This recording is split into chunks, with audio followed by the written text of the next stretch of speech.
오늘 말씀은 처음 행위를 가지라는 말씀을 함께 나누려고 합니다. 계시록을 알면 성경 전체를 이해하는 데 참 도움이 됩니다. 창세기로 시작해서 계시록 끝나잖아요. 창세기는 구속의 드라마가 서막으로 그려져 있다면 계시록은 종막의 말씀이지요. 창세기에는 성경 전체에서 전개될 주제와 내용들이 씨앗처럼 들어 있습니다.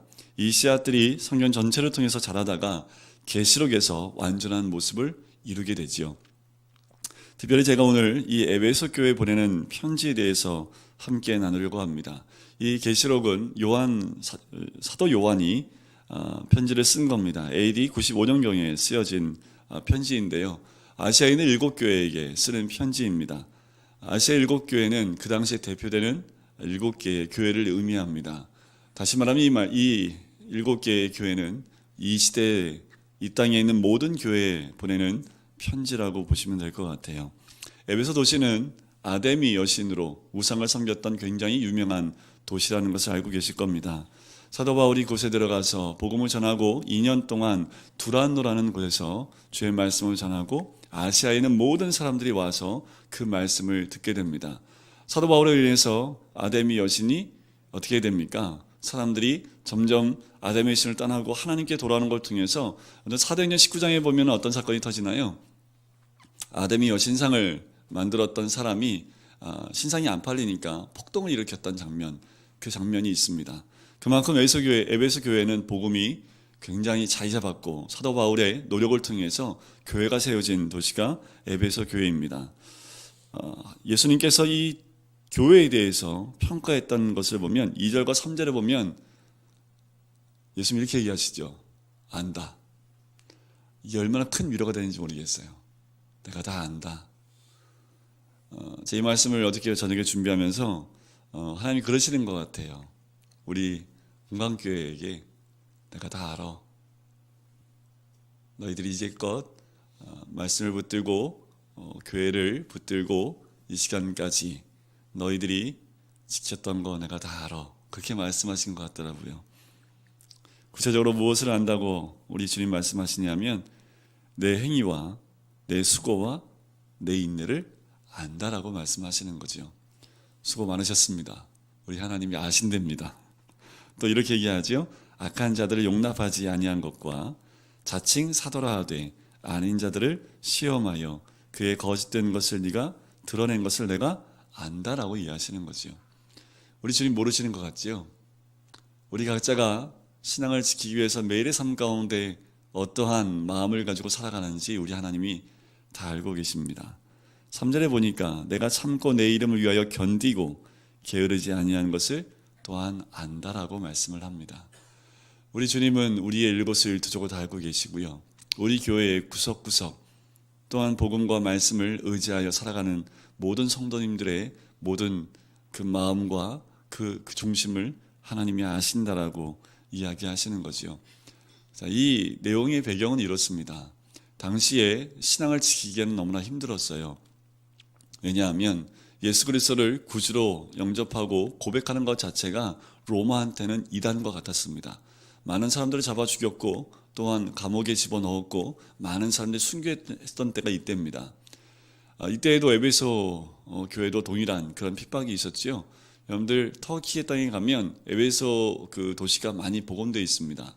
한 10몇 년 전에 저도 한번 갔다 왔는데 그 도시에 가면 여러분들 그 물고기 표시가 예수님 믿는 표시라는 거 아시죠?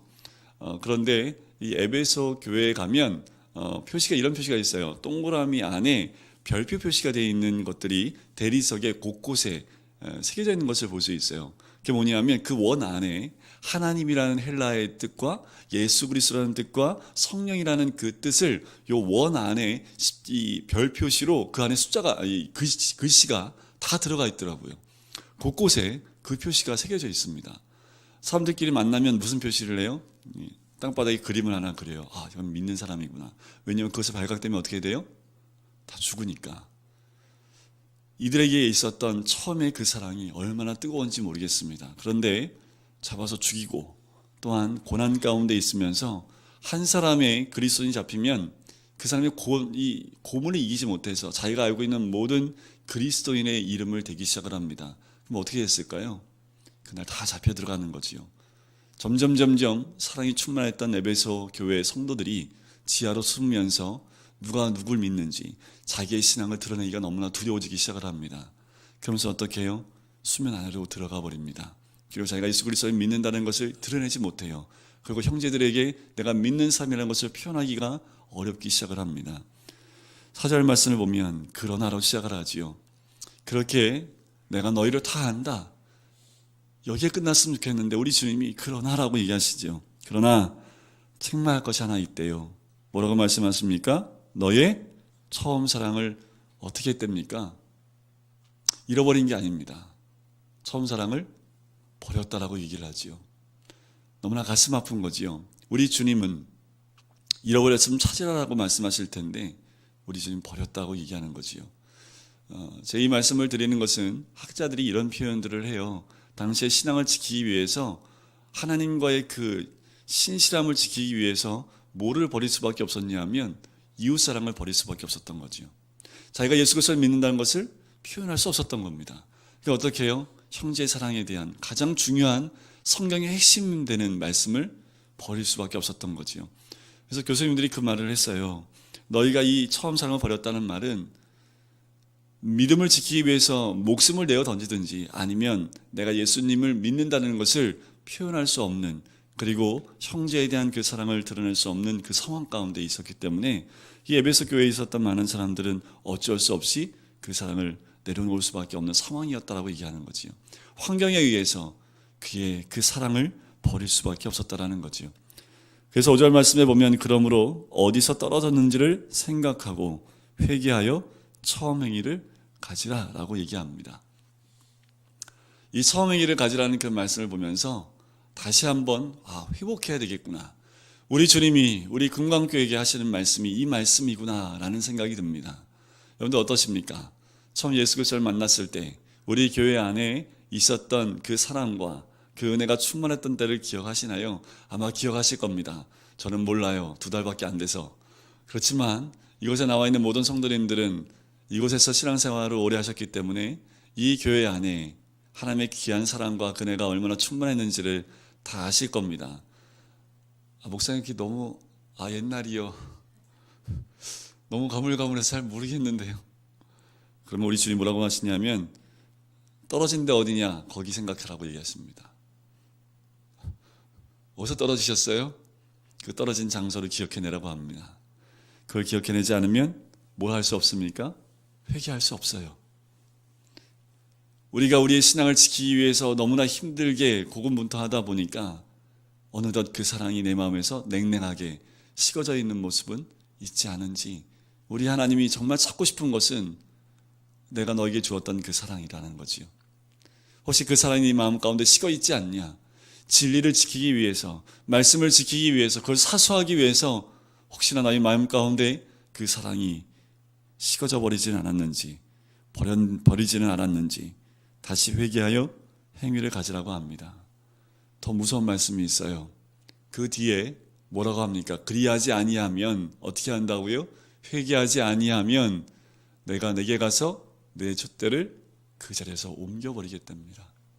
얼마나 무서운 말씀인지 몰라요.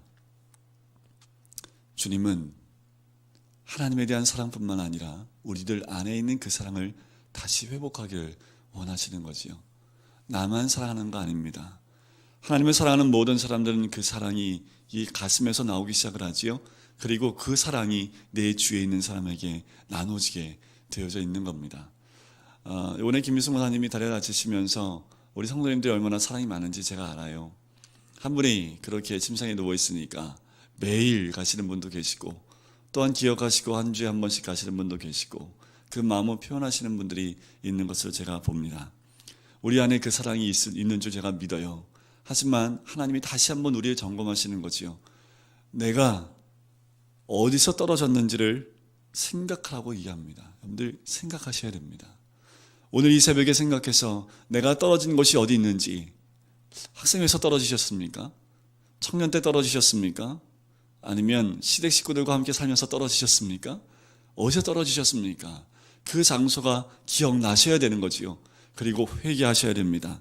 회개하고 다시 돌이키라라고 말씀하시는 거지요. 그리고 다시 처음 행위를 회복하라라고 말씀을 합니다. 오늘 이 새벽에 그 처음 행위가 우리의 가슴 가득하게 다시 회복되시기를 주의 이름으로 간절히 축원드립니다. 그러면 이기면 7절 말씀에 어떻게 해주시겠다고요? 생명나무 열매를 주어 먹게 하겠다라는 거지요. 정말 맛있습니다. 엄청 달아요. 이거 먹으면 입에서 슬슬 녹아요. 하나 드릴까요? 너무 달아요. 옛날에 이런 광고 있었죠. 몸에 좋은데, 참 좋은데 뭐라고 말을 표현할 수 없겠네. 이런 광고 아마 회사 사장이 나와서 했던 것 같아요. 뭐라 말할 수는 없고 참 좋은데 하면서, 여러분들 기억나시죠? 너무 좋아요. 이 나무 열매, 글쎄요, 잘 먹었을까요? 하나님 주실 열매입니다. 이 열매 먹으면 여러분, 하나님 주신 놀라운 그 은혜가 우리 삶 가운데 가득 차고 넘칠 줄 믿습니다. 우리 교회를 통해서 이 생명나무 열매가 주렁주렁 열매를 맺었으면 좋겠습니다. 그래서 이거 아시지요? 우리 안에 있는 그 열매를요, 우리 안에 있는 생명나무의 열매를 누굴 통해서 받았어요? 예수 그리스도를 통해서 받았기 때문에 예수 그리스도가 내 안에 있지 않으면 이 생명나무의 열매가 우리 안에 맺혀질 수 없는 거지요. 예수 그리스도를 통해서 이 나무의 열매가 맺혀지면 내가 먹는 것뿐만 아니라 또 누가 먹을 수 있냐면 내 주위에 있는 사람들이 나를 통해서 먹을 수 있는 거지요. 내가 그것을 먼저 맛보면 그 맛이 너무 좋아서 안 줄 수가 없는 거지요. 너도 이거 맛봐. 이거 너무 맛있어. 너도 이거 맛봐봐. 너무 달아. 이거 먹어야 돼. 이거 먹으면 뭐라 말을 못하겠는데 한번 먹어봐야 되는데, 이거 아니겠습니까? 너무 좋잖아요. 우리 예수님 너무 좋지요. 우리 예수님 너무 좋잖아요. 그죠? 이거 한번 맛보면 너무 좋아서 어쩔 줄 몰라서 어떻게 해요? 너도 한번 맛봐. 이러면서 주님의 복음이 나눠지는 거 아니겠습니까? 처음 그 복음 나눠질 때, 우리 안에 복음이 들어올 때 그 맛을 우리 다시 한번 기억했으면 좋겠어요. 그리고 오늘도 하루를 시작하고 한 달을 시작할 때 주님이 허락하신 그 열매가 우리 입술에, 또한 우리 가슴에, 우리의 삶 가운데 주렁주렁 맺히시기를 주의 이름으로 간절히 축원드립니다. 그래서 우리를 통해서 그 열매가, 하나님 이제 내가 떨어진 그곳에서 회개하여 처음 행위를 회복하겠습니다. 하나님 매 순간순간마다 주님의 그 처음 사랑을 버린 그 자리에서 다시 회복해서 그 사랑을 나누는 하나님 백성, 이기는 자가 되겠습니다. 하나님 주님 오시는 그날까지 이 열매가, 이 생명나무의 열매가 내 가슴에, 내 생명과 또한 내 삶 가운데, 내 가정에, 내 일터에 가득 차고 넘쳐서 나와 만나는 모든 자들이 그 열매를 맛보고 또 하나님을 찬양할 뿐만 아니라 내 가슴에 있는 그 사랑을 이제 있는 많은 자들에게 나눌 수 있는 사람이 되겠습니다. 우리 주님이 그걸 원하시는 것 같아요. 오늘 이 새벽 주님께 그런 기도를 드렸으면 좋겠습니다. 하나님 다시 올라가겠습니다. 하나님 그 자리로 다시 올라가겠습니다. 하나님 그 자리를 지키고 다시 처음 사랑을, 처음 행위를 다시 회복하겠습니다. 하나님 오늘도 주님 허락하신 그 열매를 허락해 주십시오. 그 열매를 먹으며 오늘 하루를 시작하겠습니다 라는 고백이 우리 모든 성도님들 가슴 가운데 회복되어지고 함께 하시기를 간절히 축원드립니다. 우리 같이 이 시간에 기도할까요?